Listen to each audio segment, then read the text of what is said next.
بسم اللہ الرحمن الرحیم۔ السلام علیکم ناظرین، خیبر ایک بڑی آبادی یا شہر کا نام ہے۔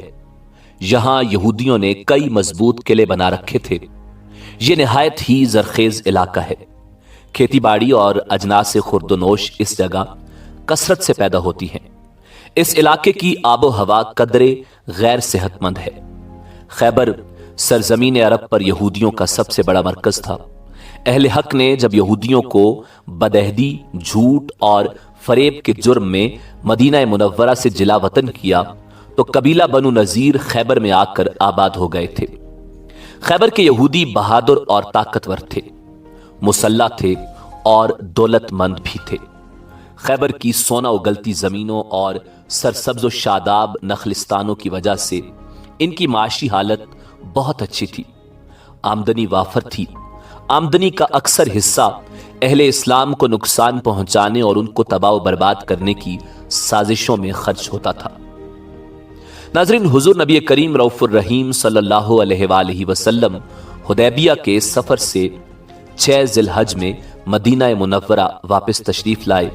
یہاں آ کر حضور نبی کریم صلی اللہ علیہ وآلہ وسلم کو خیبر کے یہودیوں کی سازشوں کے بارے میں آگاہی ہوئی کہ صلح حدیبیہ کے باوجود انہوں نے اپنی عداوت کے طور طریقے نہیں بدلے۔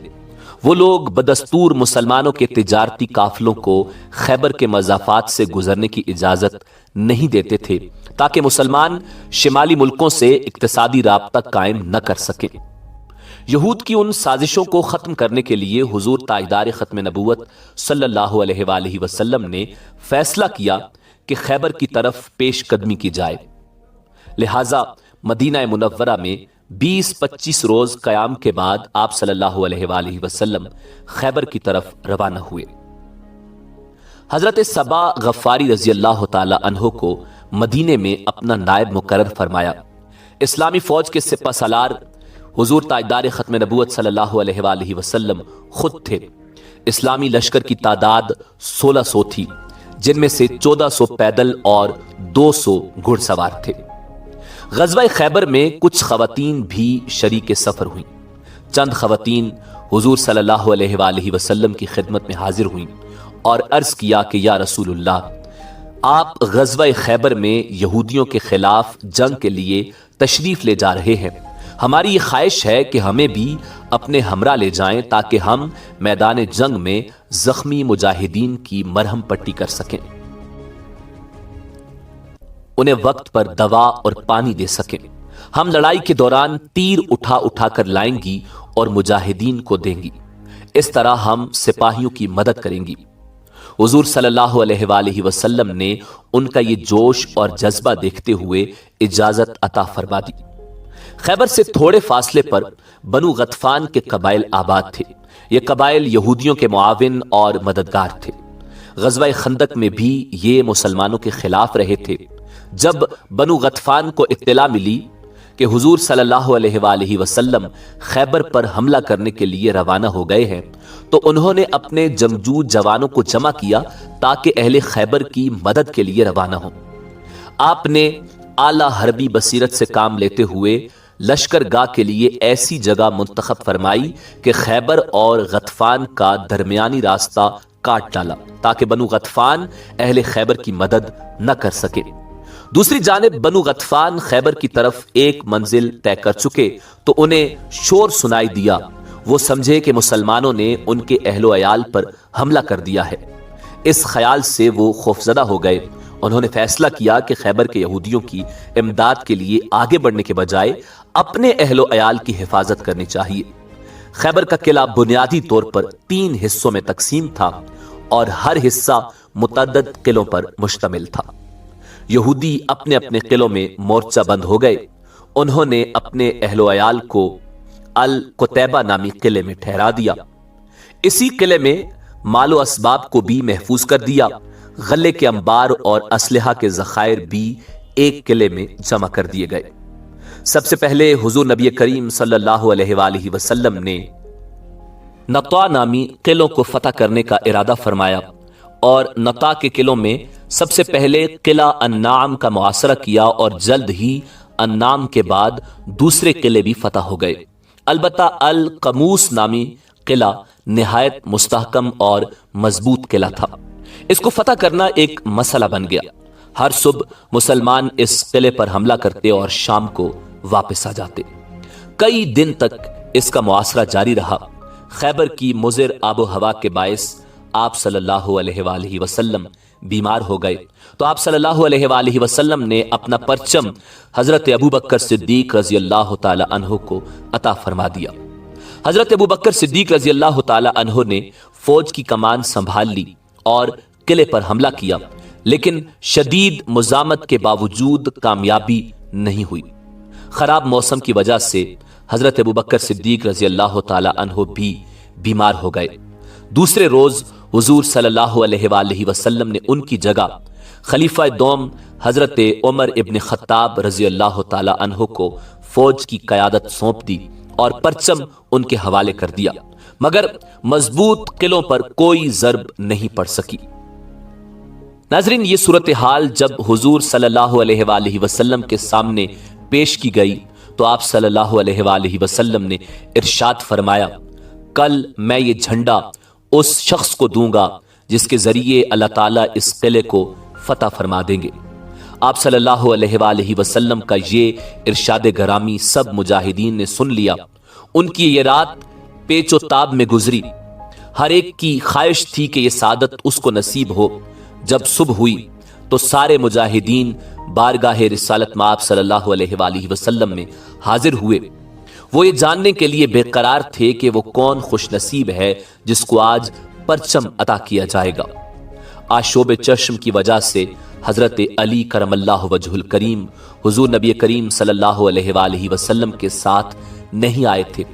جب حضور صلی اللہ علیہ وآلہ وسلم مدینہ طیبہ سے روانہ ہو گئے تو حضرت علی کرم اللہ وجہ الکریم نے سوچا حضور صلی اللہ علیہ وآلہ وسلم جہاد پر تشریف لے جائیں اور میں پیچھے رہ جاؤں، بخدا ایسا ہرگز نہیں ہوگا۔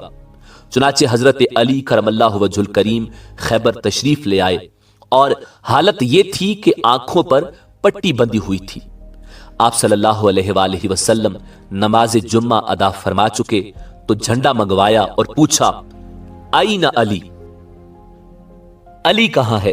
عرض کیا، ان کی دونوں آنکھیں دکھ رہی ہیں اس لیے یہاں موجود نہیں۔ آپ صلی اللہ علیہ وآلہ وسلم نے انہیں بلایا۔ جب حضرت علی کرم اللہ وجہ الکریم حضور صلی اللہ علیہ وآلہ وسلم کے سامنے تشریف لائے تو عرض کیا، مجھے نظر نہیں آتا۔ آپ صلی اللہ علیہ وآلہ وسلم نے فرمایا، میرے نزدیک آ جاؤ۔ حضرت علی کرم اللہ وجہ الکریم فرماتے ہیں، حضور صلی اللہ علیہ وآلہ وسلم نے میرا سر اپنی گود میں رکھا اور لعاب دہن میری آنکھوں پر لگایا تو اسی وقت میری آنکھیں ٹھیک ہو گئیں اور مجھے حضور صلی اللہ علیہ وآلہ وسلم نے اپنا پرچم عطا فرما دیا اور ہدایت فرمائی کہ پہلے دشمنوں کو اسلام کی دعوت دینا اور انہیں اللہ تعالیٰ کے حقوق سے آگاہ کرنا۔ اگر تمہاری تبلیغ سے کوئی ایک آدمی بھی راہ راست پر آ گیا تو یہ تمہارے لیے سرخ اونٹوں سے بہتر ہے۔ حضرت علی کرم اللہ وجہ الکریم رخصت ہو کر قلعے کے سامنے تشریف لے گئے اور جا کر اپنا جھنڈا نصب کر دیا۔ ایک یہودی نے اس قلعے کی چھت سے جھانکا اور پوچھا، آپ کون ہیں؟ حضرت علی رضی اللہ تعالی عنہ نے فرمایا، میں علی ابن ابی طالب ہوں۔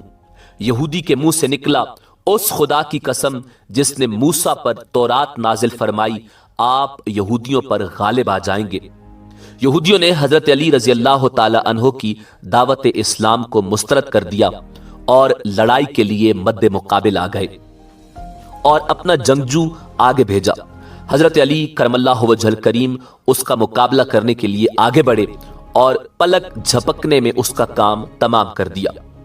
اس طرح یہودیوں کی طرف سے کئی جانباز جنگجو آئے اور کوئی بھی کامیاب نہیں ہوا۔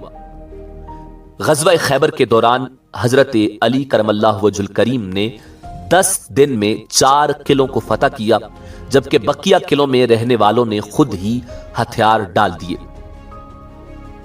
ناظرین، فتح خیبر کے بعد پیغمبر اسلام جناب رسول اللہ صلی اللہ علیہ وآلہ وسلم نے یہودیوں کے ساتھ مہربانی اور عفو درگزر فرمایا۔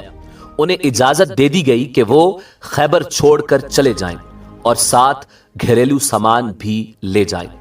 کھجوریں، مویشی اور غلہ اپنے ساتھ لے جانے کی اجازت نہیں تھی۔ جو یہودی خیبر چھوڑ کر نہیں جانا چاہتے تھے انہیں وہاں رہنے کی اجازت مل گئی، اور یہ رعایت بھی حاصل ہو گئی کہ وہ اپنا کاروبار کر سکتے ہیں۔ یہودیوں کی تمام مقدس کتابیں اور دوسرے اہم کاغذات بھی لوٹا دیے گئے۔ خیبر کی فتح سے اسلام کی ملکی اور سیاسی حالت کا نیا دور شروع ہوتا ہے۔ اسلام کے حقیقی دشمن صرف دو تھے، مشرکین اور یہود۔ اگرچہ مذہباً باہم مختلف تھے، لیکن سیاسی اسباب کی بنا پر ان میں اتحاد پیدا ہو گیا تھا۔ یہودیوں نے تمام عرب کو اسلام کی مخالفت پر اکسایا تھا، جس کا پہلا مظہر خندق کا مارکا تھا، لیکن خیبر کی فتح کے بعد یہود کی قوت بالکل ٹوٹ گئی اور مشرکین کا ایک بازو جاتا رہا۔ ناظرین، غزوہ خیبر سے پہلے تمام جنگیں دفاعی ہوئیں۔ یہ پہلی اقدامی جنگ تھی۔ یہ پہلا علاقہ ہے جسے فتح کر کے اسلامی ریاست میں شامل کیا گیا۔ فتح خیبر کے بعد اگر حضور نبی کریم صلی اللہ علیہ وآلہ وسلم چاہتے تو عرب کے جنگی دستور کے مطابق یہودیوں کو قتل کروا سکتے تھے، لیکن حضور نبی کریم رؤوف الرحیم صلی اللہ علیہ وآلہ وسلم نے ان سب کو آزاد کر دیا۔ اس حسن سلوک سے بعض لوگ مسلمان ہو گئے۔ ناظرین، اسی امید کے ساتھ اجازت دیجیے کہ آپ کو ہماری ویڈیو پسند آئی ہوگی۔